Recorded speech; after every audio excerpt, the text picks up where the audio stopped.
Hello, everyone, and welcome to another episode of Death Star Radio. I'm Lorenzino and joined by my co-pilot, Chris. Chris, how are you doing today? I'm doing great. I'm glad that this is going to be our final podcast that we aren't in the same room together. It'll be so much easier next time. But yeah, no, nonetheless, super excited to be here.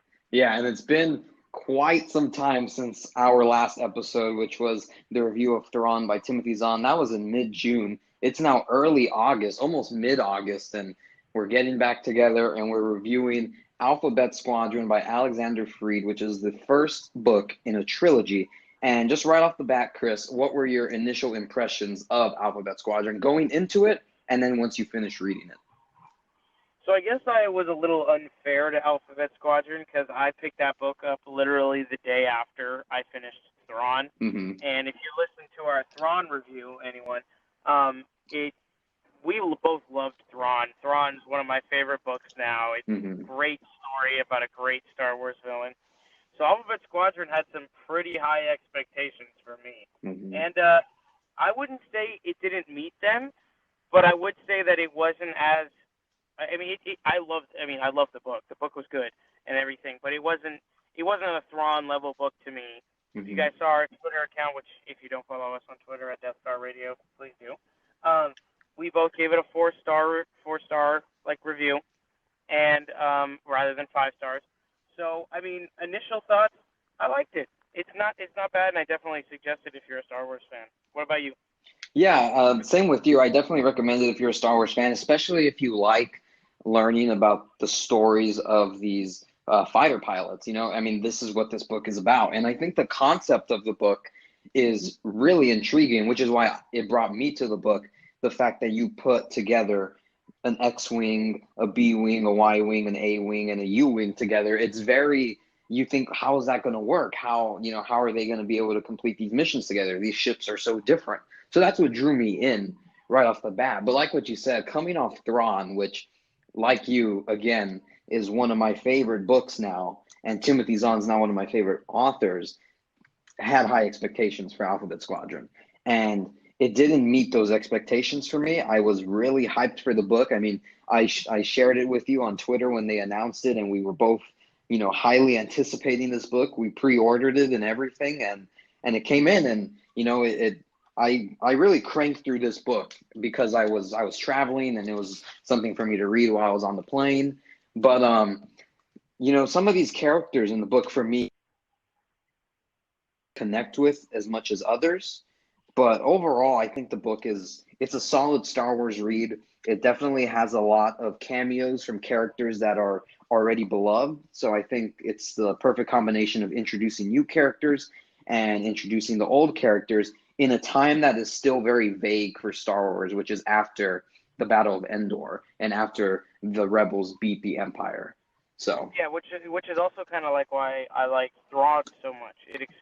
Both of these books explore areas of Star Wars canon that we don't know, that we don't know very well. So right after Return of the Jedi, right after the second Death Star was blown up, and then right after Revenge of the Sith when the Empire took over, and that's where Thrawn is, like when the Empire is supreme.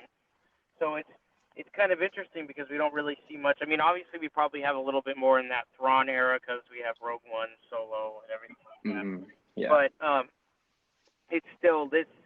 I love how they're exploring more, and not a lot of people are going to be I guess a lot of people will be reading books, but not as many, obviously, as watching the movies. But at least I'm glad that they're catering to the people like us who are willing to read those books and telling us like what happens on like behind the scenes of these other battles, of all these other things. So that's what made me really excited, and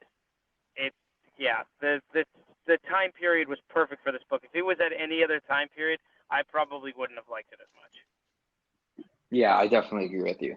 And before we go any further, I think we should have a spoiler warning for the rest of the show. We are going to be talking about the major plot points in this book. We're going to be going through what we liked and what we didn't like, and eventually we're going to come across spoilers and things that happen. So this is your spoiler warning. If you plan on reading Alphabet Squadron, go ahead and go read it and then come back and listen to this podcast. Or if you just don't care, if you've already read Alphabet Squadron, then stay with us because here we go. And we're going to start with these characters, Chris, and the main one is Erica Quell. So tell me, what did you like about her? So I really liked her at the very beginning of the book. Very beginning of the book when it opens up and she's a former Imperial pilot that I guess you can say defected or went to Traitor's Remorse to try and I wouldn't say join the New Republic, but just kind of stay away from the Empire and kind of jump on the quote unquote good side because good is a point of view. But I really liked her at the very beginning. I found myself as chapters went on and they were exploring the other characters that I was more invested in her than anyone else. And I really wanted it to just get back to her. You're reading the book, you just want to hear from her. But sadly, by the end of the book, I just kind of felt like there wasn't that much. Obviously, it's a trilogy, so there's plenty of time for character development. But the only thing is they built her up so much in the beginning that I felt like by the end of the book, another character we're going to talk about later was the main character, or had more value in my eyes. That I was more interested in what they were doing than what she was doing, because in the final battle, she ended up just she became quote unquote a hero, trying to stop rubble from destroying the city, at of the planet they were on. That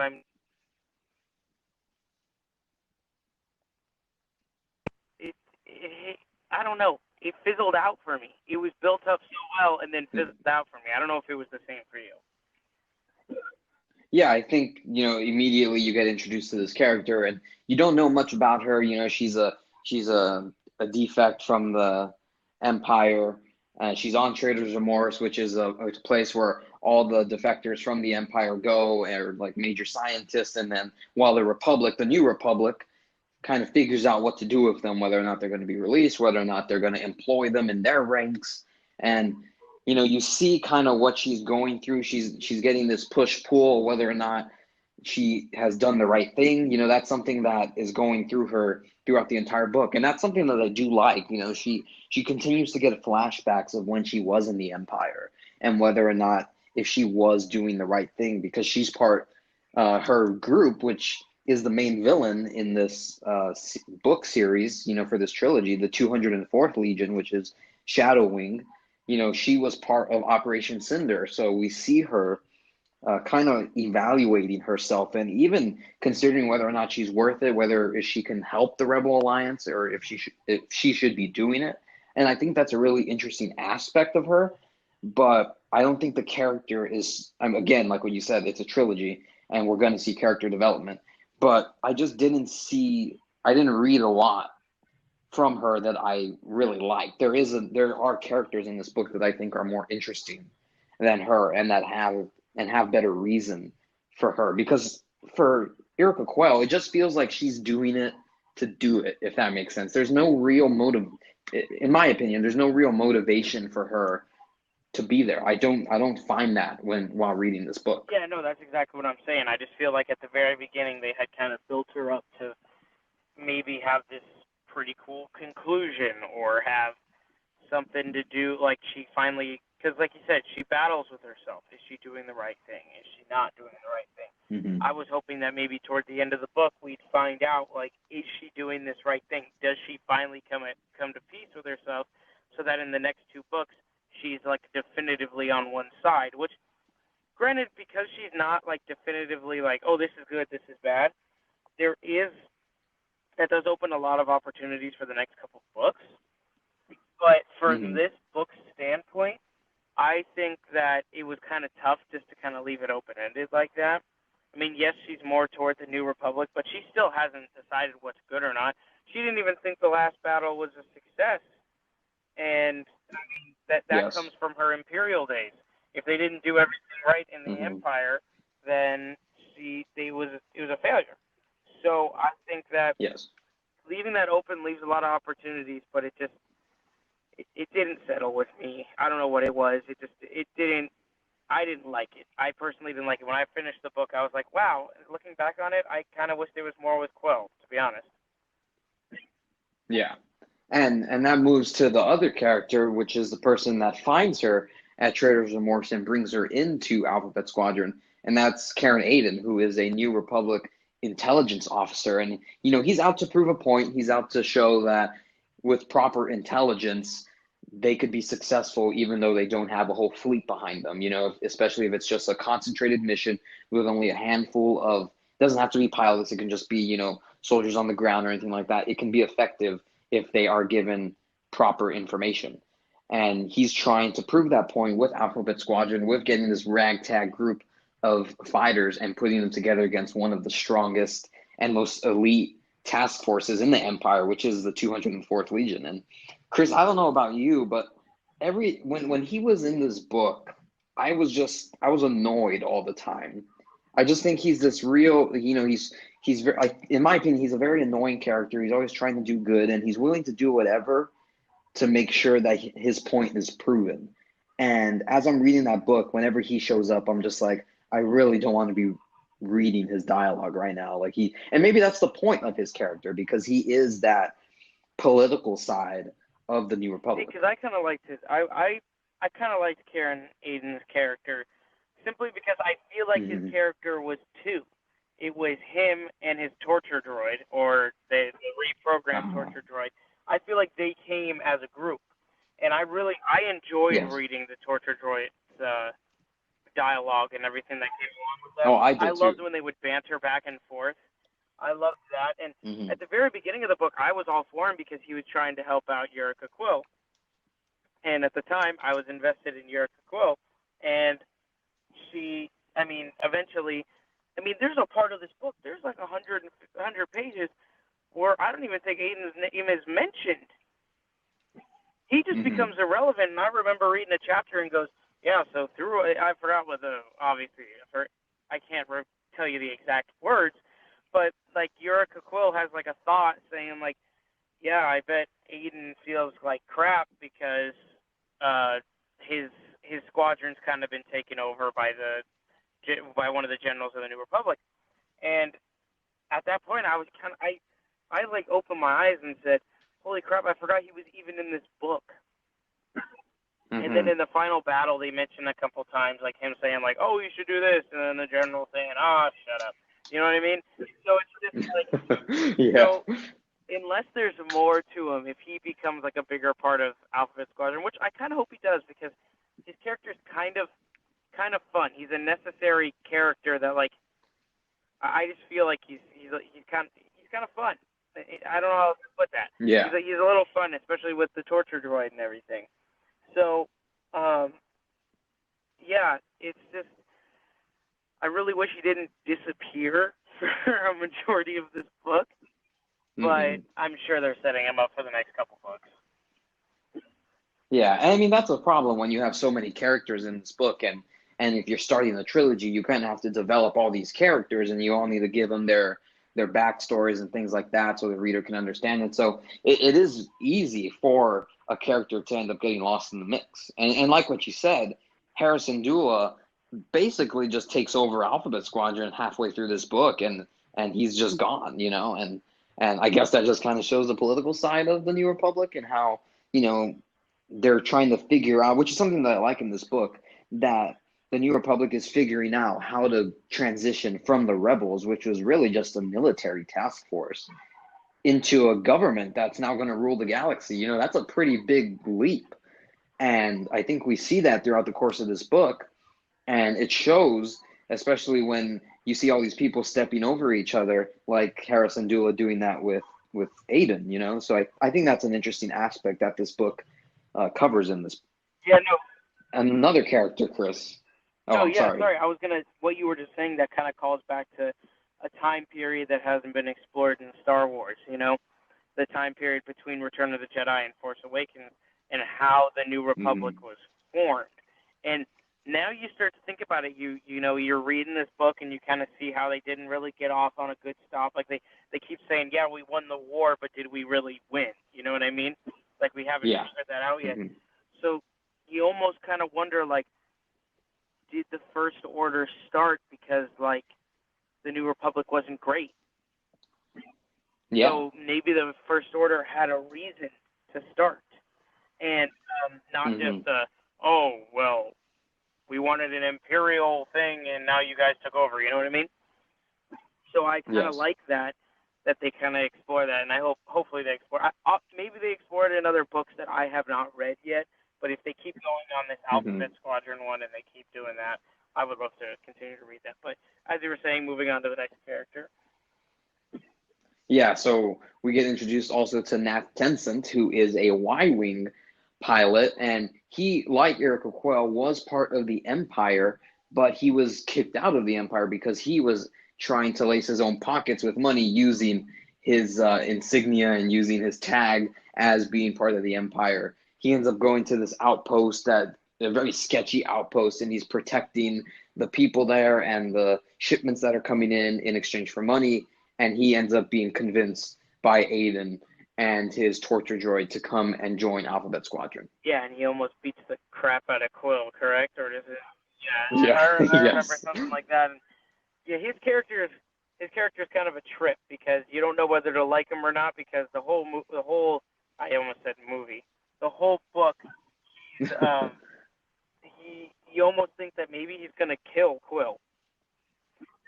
Yeah, they're at odds the entirety of this book. He doesn't know whether or not to trust her, and the same goes with Erica. In a way, the same goes for Eureka, but Eureka kind of like trusts him a little bit more. I feel like because she's the leader of the squadron, and she kind of puts at peace, like, okay, I need to trust him in order to do this. He is always like, well, hey, I could always kill you. I'm just here for revenge, and like you were part of it. Yeah. So it just kind of seems crazy, and then obviously he gets her files. And then that goes off in a whole new story.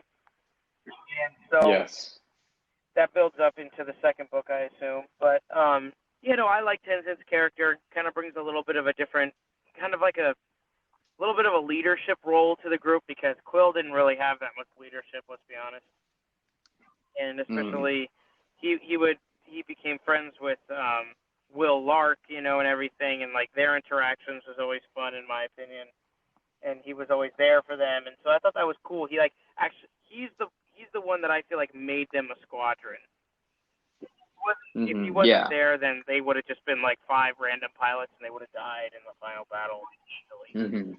So I think he was kind of the glue, but I guess we'll see how that glue comes undone because it seems like it's gonna in the next couple of books, especially with him finding out why she defected, how, like, all this stuff, and they apparently got dirt on her, and so I guess we'll have to see how that works out, because Quill seems like she's going to be in a hot seat. Yeah, and something that I really liked about Nath is that even though he was in the Empire, he ends up going to join the rebellion, and his entire squadron gets destroyed. So that's where that revenge comes from. And I think that's a really cool aspect of not only this book, but the Star Wars universe in general, that, you do have this absolute good and this absolute evil in the Empire and the Rebellion, but that doesn't necessarily mean that everybody is absolutely good or absolutely evil. So you have guys like Nath Tensent who are in the middle that, yes, he's part of that good, but he's out for the wrong reason, which is revenge. And he's trying to dig up dirt on Quell because he wants to know if she was part of the mission that destroyed his Y-wing squadron. And he's got that edge to him. He brings that nastiness to Alphabet Squadron. And like what you said, one of my favorite aspects of this book is that camaraderie between him and Will Lark. I think that works extremely well once you see this group start to gel a little, which granted is kind of without Erica. They gel together when they're on that planet where the ancient Jedi temple is, and then we start to see them come together a little bit. Yeah, and I think like I said before, I think he's a big reason for it because Quill is too caught up in protocols and missions and stuff like that. So it's just kind of nice to see a guy kind of bring the group together. And I mean, yeah, you said the nastiness. The fact that he went off plan at the end and ended up killing the Imperial General and grandmother, what they called her, and he ended up killing her on it. Like, so I thought that was kind of like that seemed right for him. It just seemed like his character. So I his character development in this book, I think, was some of the best. I think the best character development in the book is Will Lark, but which we'll get into. But I definitely think that he is a very well-developed character, and I'm excited to see where they bring him in the next couple books because, yeah, like I said, he just brings that edge. He brings that part of the team that no one else brings, and he makes them a team. So if they don't have him, if somehow they lose him in the coming future, then it'll be real interesting to see what happens. Yeah, and we've been saying the name. We've been saying Will Lark, so we'll talk about him next. My favorite character in this book. I'm not too sure about you, Chris, but Will, he grows up on Polyneus, and he ends up riding these living creatures, and that's the reason why he is such a good pilot. He's the A-wing pilot, and his backstory, just the way everything goes for him. You see him, he's very young, and he's also a little naive, but he's an amazing pilot. And I just really like what you said, his character development in this book is probably the best of all of them. Yeah, and the reason why I think he's my favorite character in the book, as you said you don't know, he is. He reminds me a lot of my favorite character from another book we just recently read, and that's Eli Vanto. I think they have a lot of similarities. They're just simple, ending up like wanting to be home and like missing their home and just not wanting too much, but ending up becoming something more than they expected. And I really like that. And he's only like what? In the book they said he was like 20 or 21. Something super young, and he's just really fun to see how he talks and whether or not it's his fault that his squadron died and the reason why he quote unquote saved Chasna Chaddock's life, but she held it against him, like, oh, we should have died there with them.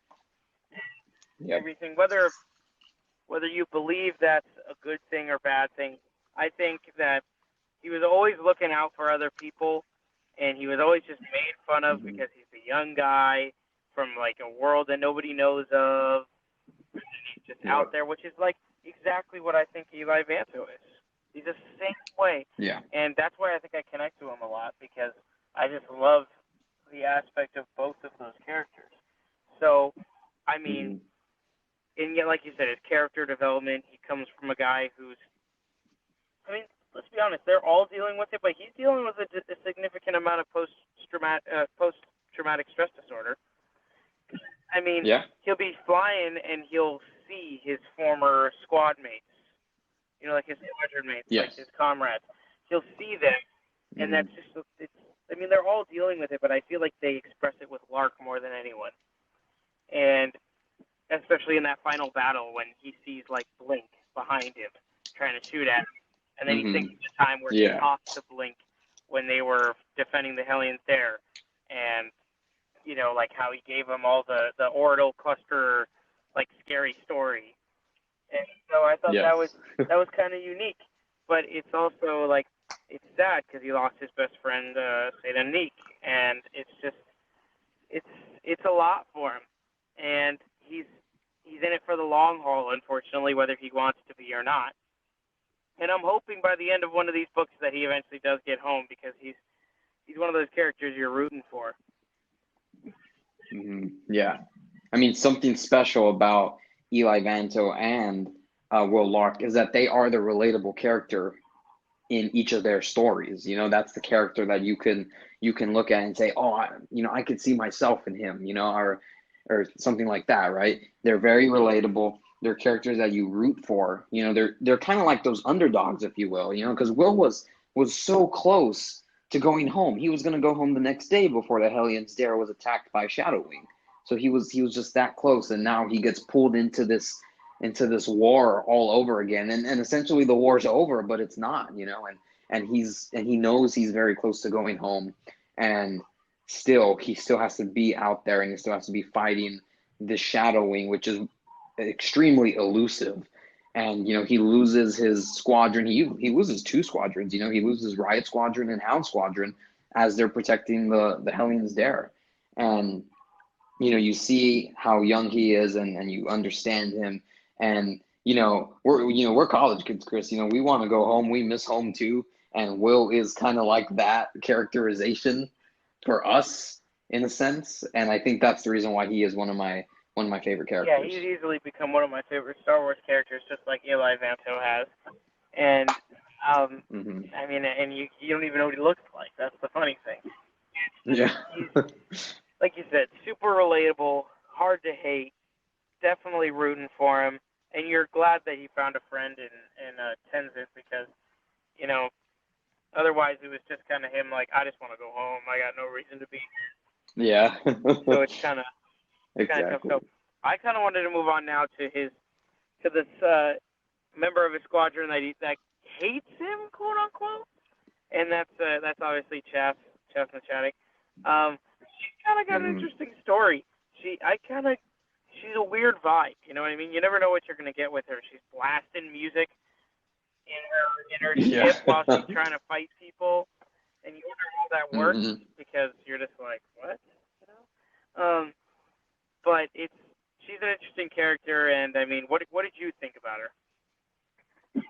Yeah, I think especially when she's flying, she definitely eases the tension of what you're reading. The fact that she is uh, having fun, if you will, listening to music. That's something that's unheard of in the Star Wars universe. The fact that, I mean, it's kind of like driving a car, right? I mean, you should have music on while you're flying your B-wing, which is hers, but I think she eases the tension. Again, she's a very interesting character because she wanted to die protecting the Hellions Dare, and Will Lark is the person that saves her, and she has that hatred for him, if you will say it's a hatred, because they were friends before that happened, and Will has to regain her trust, and she even tells Will, like, you let me die out there, like I don't care what the situation is, you're supposed to let me die, and again, she comes into the rebellion because she meets Jyn Erso, which is the main character of Rogue One, and she's the reason why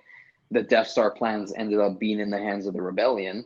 And we see her in Rogue One. She dies on Scarif, but even before all of that, she meets Shasna Chaddock. She helps her get away from some criminals, and that is the reason why she joins the rebellion. And I think that's such a cool story, because she wasn't part of it, but yet she gets inspired and she ends up joining because of another rebellion hero. Yeah, and I also kind of liked the way how it kind of showed how somebody reacted to a big event from a movie, because they have the big event of the Battle of Endor they threw around a bunch, but with that Rogue One, I just remember reading the lines where it was like, rumor has it that she's the one who clicked the button that sent the Death Star plans to the Rebel fleet. And it's like, it's kind of cool because obviously we know she was the one who pulled the lever because we saw the movie, but the only people who know she pulled the lever are her and Cassian. That's it. And maybe Director Krennic, if you really want to think about it. So it's kind of fun in that way because you just don't think about it very much. And it gives you a different perspective on the way of Star Wars is, because I'm not gonna lie, when I went into these books, I just expected everybody knowing like what happened, and people don't. People don't know the end result. Like they know, oh hey, Death Star 2 was exploded. Do they know that the Millennium Falcon went in there to help blow it up? Do they even have any idea of that? Do they even know? Do they even know like Lando was the one flying it, not Han Solo? Like a lot of people like they said, Lark was at the Battle of Endor, but did he even know what was going on? Did he know Darth Vader turned to the light side? Like, it's kind of an interesting little story there because, like, he brings up the fact in Force Awakens where Kylo Ren is worshiping Darth Vader as a Sith Lord, but everyone knows he went to the light side, but maybe everyone in Star Wars doesn't know he went to the light side, which I think brings up a whole cool like aspect of that. I think it's really interesting. But and I think Chas Machadik really brings that out because of her interactions with Jyn Erso, and that's what makes her one of like probably my second favorite character in this book, because she's just super interesting to learn about. She's her past is crazy, her future is crazy, she's crazy.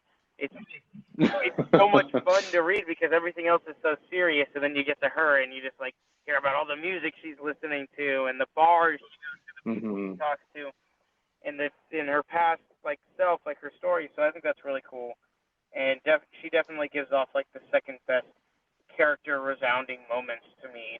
Obviously, Lark is off the first. Yeah, I really like the fact too that she flew with the Cavern Angels, which is Saw Gerrera's group, the partisans. I love the fact that she joined that, because Jin was part of that as well. It's just kind of like following in the footsteps of her hero. And that point that you brought up with not everyone in the galaxy knowing, like that's one of those things that you don't think about because you're invested in those movies. You know what happened, but just the regular people in this galaxy don't know those things, and that's something that a new book is going to cover, which is Star Wars Myths and Fables, which is I think is out already, and that's kind of going to show how everyone is just so romanticized, characters like Darth Vader or the creatures that we have seen in the universe, the things that not every person in the galaxy knows, but there are stories about. And that's a book that I'm also really excited to read. So that point just made me think of that book. So I think that's a really interesting part. Yeah. But for our next character, I'm sorry. No, and I was going to go on because they kind of touched on this in Last Jedi, whether you like that movie or not. With Luke saying, "I became Luke Skywalker, the legend."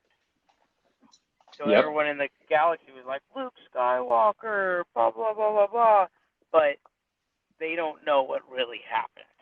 And I think that'll always be so cool to me to think about that. But yes, I'm assuming, I assume I know what character you're going to, but I'll let you introduce him. Yeah, so we're going to talk about Kairos next, which is a character shrouded in secrecy. We absolutely have no idea who this character is. The book did little to inform us about this character, except for maybe her telling her backstory at the ancient Jedi temple, but she does it in drawings, and you're reading the book and it's kind of like those number symbols like going past you. You're like, what is going on? Like trying to piece together her backstory. But she's, from what we know of her, she's a very brutal fighter on the ground. You see that in one of the chapters of this book.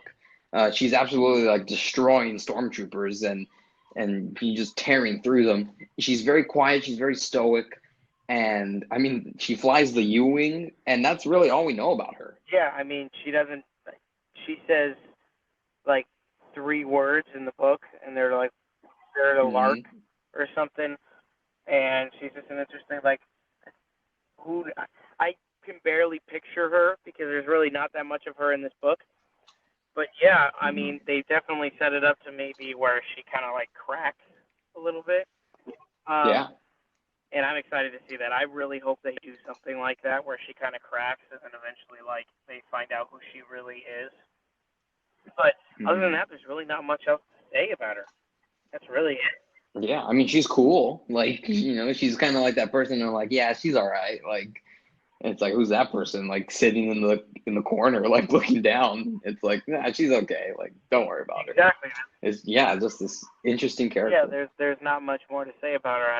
I'm assuming they're going to explore a little bit more of her past and what she's going to be doing in the next couple of books. Yeah, and we're going to go ahead and transition to the main villain. And I mean, the main villain is Shadow Wing. It is this collective, that is known as Shadow Wing, the 204th Legion. But they are led by Colonel Nuris, which we mentioned a little earlier. Her nickname is Grandmother. And, she's the leader of Shadow Wing. She's, running the operation from one of the Star Destroyers. And she's pretty cool. I wish we got a little bit more of her in this book. You get a couple chapters of her, and not even chapters. You get like how the chapters are kind of separated into parts. You get like a couple parts with her in it. But other than that, not much on her. She is in the comic book series TIE Fighter, so I guess if we want to learn a little bit more about her, we can read that. But I mean, I thought she was all right. Not the most intimidating villain that I've read or that I've seen, but I think she gets the job done, and that's basically it. I thought this was going to be something that went on for the trilogy, but like what you said earlier about Naf Tenson, he guns her down, at the end of this book, and you're kind of like, okay, like that's it from her. I was expecting more, to be honest. Yeah, I kind of was too, especially with the story they were kind of building with the Emperor's ghost, quote unquote, and her, and how she was feeling the pressure of pretty much becoming the leader of the Empire.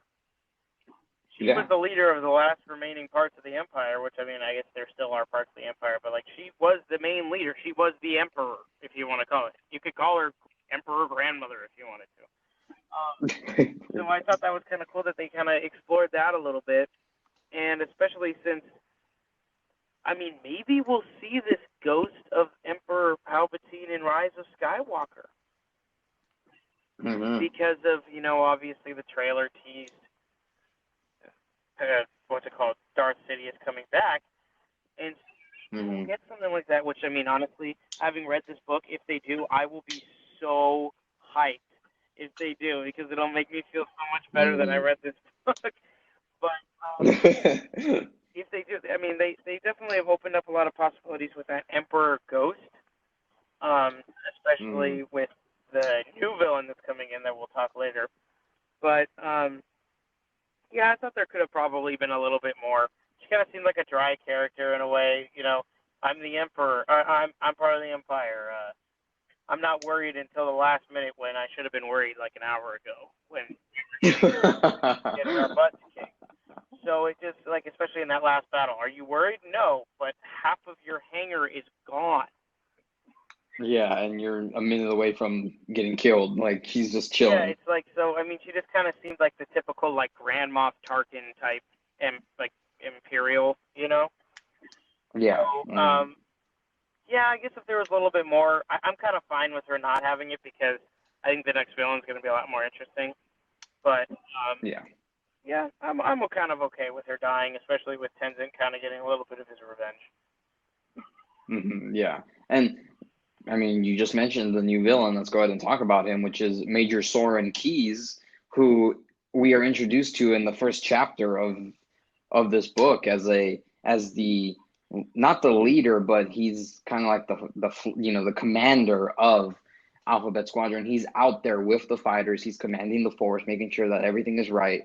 And right away at the start of the book, he dies. And we're expected to believe that. That's something that I just thought, right off the bat. And very much is Erica's mentor and kind of the reason why she's still in the Empire, because she wasn't supposed to be in the Empire. She was going to defect way earlier, and she was actually going to go help the Rebel Alliance.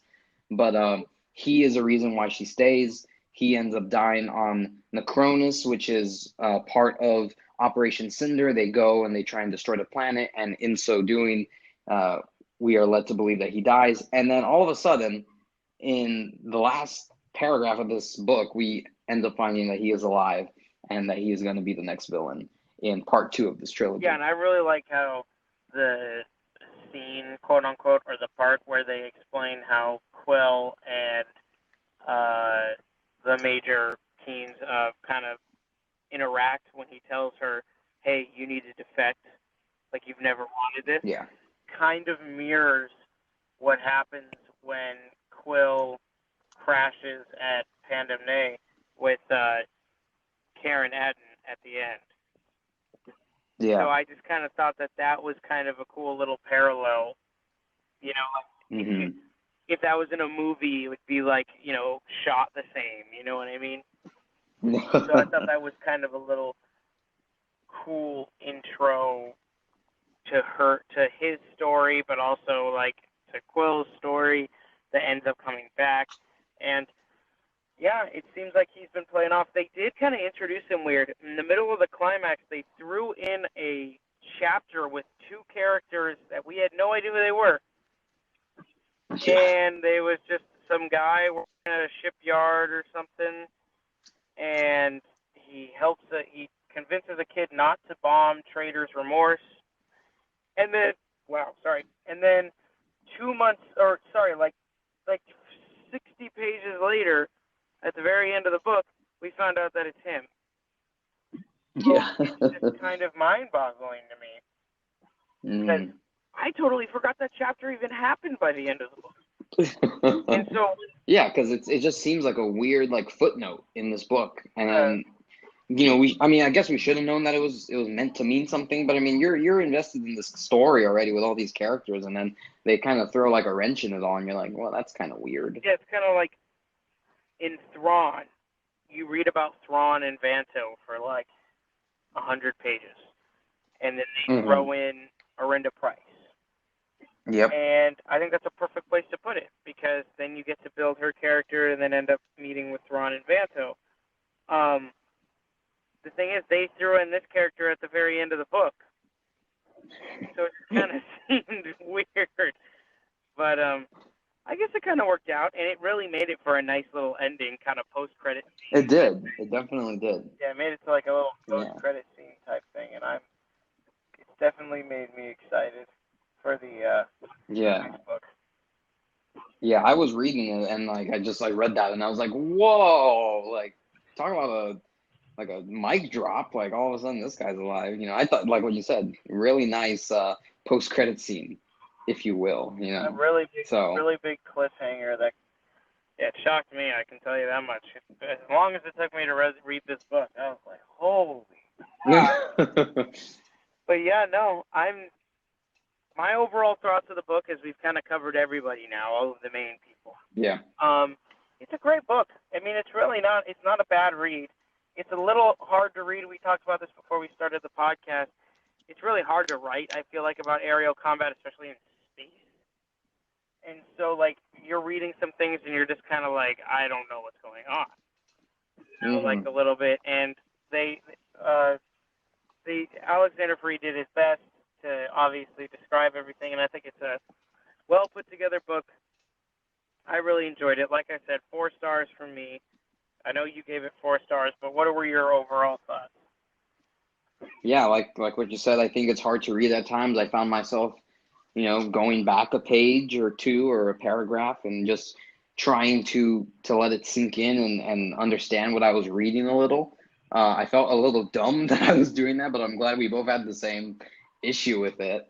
It is hard to write about that, I mean, there are some moments where like he went into this double corkscrew flip to do this, and I was like, what? Like, I understand that they're flying, but like, how do you describe that? I mean, again, the descriptors in this book are very good, and Alexander Free really tries to give you an insight of what's going on, as they're fighting in space, and I appreciate that. It was just a little hard for me to read.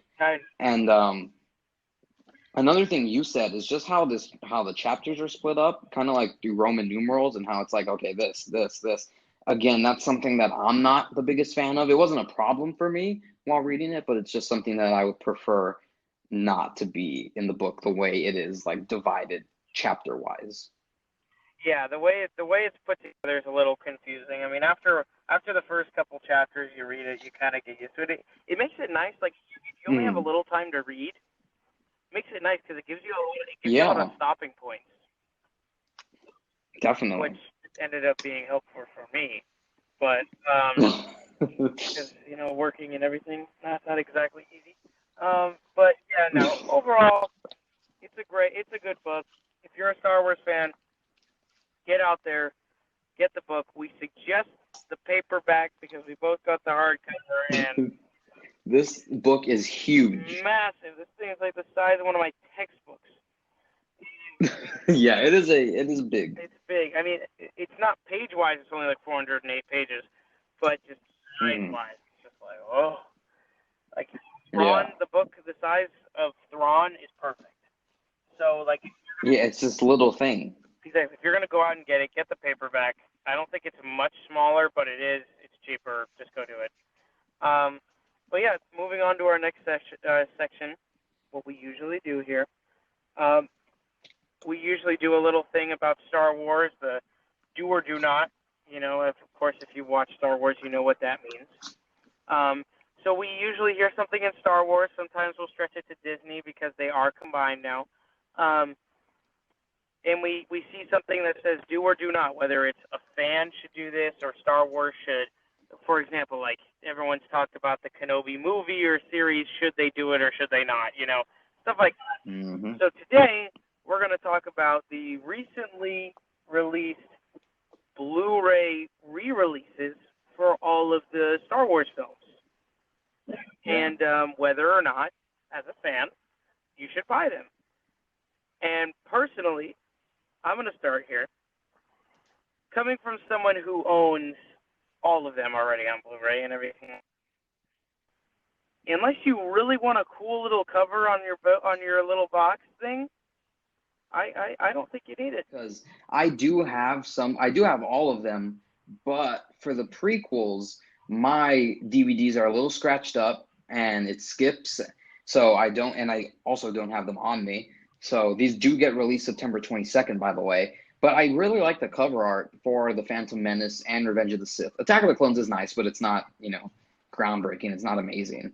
So I think this is a do for me, but only for the prequels, because for Force Awakens, for Rogue One, I have the steel books for those, and then I have, Last Jedi and Solo with me. I have the originals, on like a bundle copy, but I think this is a do for me for the prequels. But if you already have them, I don't think you should go out and get more unless you're like, you absolutely are in love with these. It could be worth it just for the digital code itself, but yeah, I'm going to say this is a partial do for me because I do not have the prequels. So, yeah. Yeah, I would say that if you're planning on getting Disney Plus, that it's not worth it just because they're going to be on Disney Plus, so you won't even need the digital codes at that point. I didn't even think about that. That is true.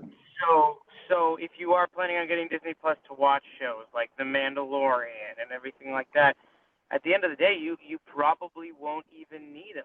Mm-hmm. So that's why it's a do not for me. Unless, like I said, you haven't got them on Blu-ray before, definitely go out and get them. The cover art is really cool on pretty much every single one of them. But it just kind of seems weird that they're re-releasing them like this. I wish they did it from the beginning. But you can't control everything, right? That is very true. I mean, I may go out and get a couple of them. I think the A New Hope cover art looks really good. Yeah, It's got a purple tint to it. It's got Luke looking into the sunset and everything. I think it looks beautiful. So I may go out and get one of those, but considering all the Blu-rays I'm going to have to get in the next coming years, I'll probably get it for the Rise of Skywalker if they come out with it for that. So I'll definitely do that. But with all the Blu-rays coming out, Avengers Endgame comes out this week. You got to grab that. There'll be other movies out with Blu-rays that I'm going to want to grab. So I would save your money unless you're, of course, loaded and you really want them. Yeah, I mean, and these are not going to be cheap. They're probably going to be $25 to $30 a pop.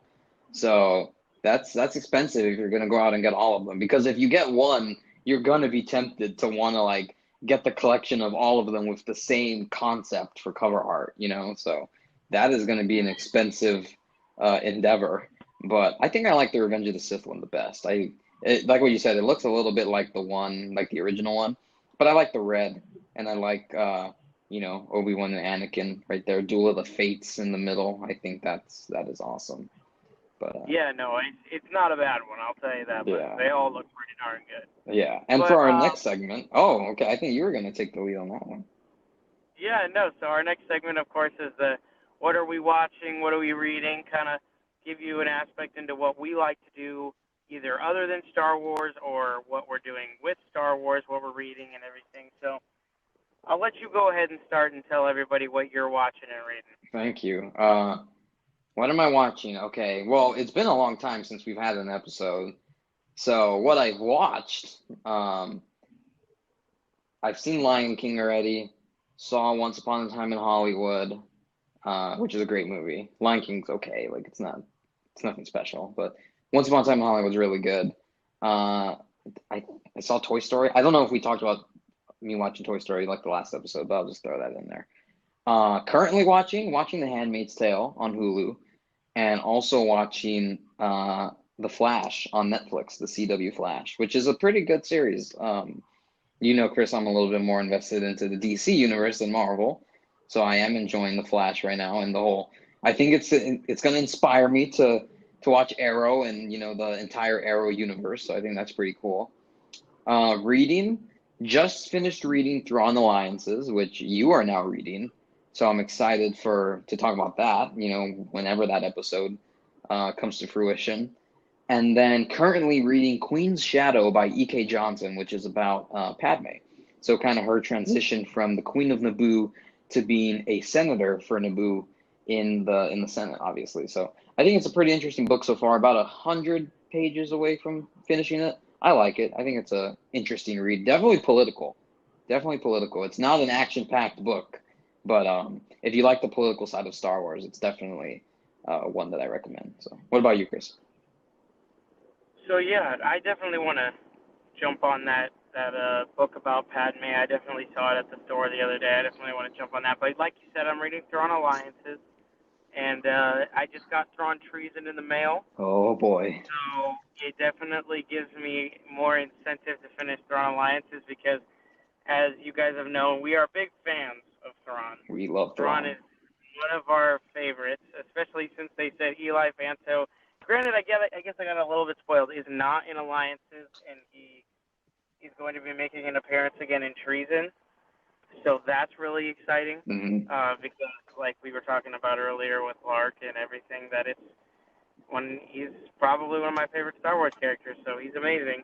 But what I'm watching right now, I am watching.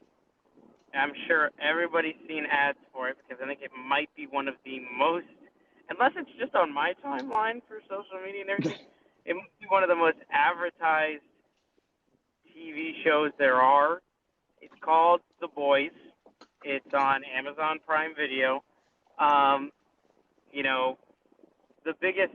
two biggest actors I can think of that are in it off the top of my head, which is probably bad because the other ones are big too, are Carl Urban, who's in Thor Ragnarok, Star Trek, a bunch of other stuff, and then